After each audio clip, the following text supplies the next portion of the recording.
Welcome to Murari recipes. ఈ వీడియోలో నేను మ్యాంగో లస్సీ చేసి చూపిస్తున్నాను. దాని తయారీ విధానం చూద్దాం. ఓ బంగినపల్లి మామిడికాయ తీసుకొని శుభ్రంగా కడుక్కొని చెక్కు తీసి ముక్కలు కోసుకోవాలి.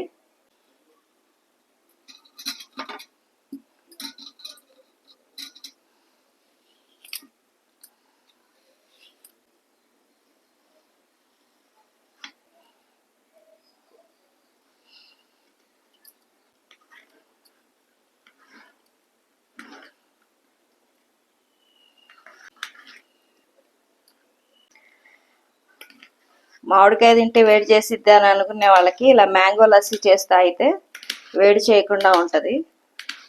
ముక్కలు కట్ చేయటం అయిపోయిందండి. ఇప్పుడు మనం మ్యాంగో లస్సీ చేసుకుందాం. ఇప్పుడు మిక్సీ జార్ తీసుకొని మనం ముందుగా కట్ చేసుకున్న మ్యాంగో ముక్కల్ని మిక్సీ జార్లో వేసుకోవాలి. ఇప్పుడు పెరుగు వేసుకోవాలి. ఒక పెద్ద మామిడికాయకి 4 స్పూన్లు పెరుగు పట్టిద్ది. హాఫ్ కప్ పటికి బెల్లం వేస్తున్నా అండి. ఇది అవైలబుల్గా లేకపోతే పంచదార అయినా వేసుకోవచ్చు. ఫ్లేవర్ కోసం ఒక యాలక్కాయ వేస్తున్నాను. ఇప్పుడు మూత పెట్టేసి మిక్సీ పట్టుకుందాం. ఇలా మిక్సీ పట్టుకోవాలా.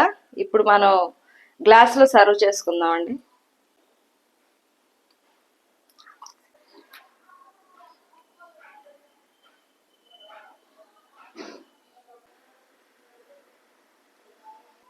మ్యాంగో లస్సీ రెడీ అయిందండి.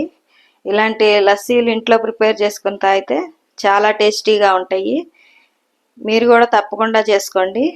లైక్ చేయండి, షేర్ చేయండి, సబ్స్క్రైబ్ చేయండి.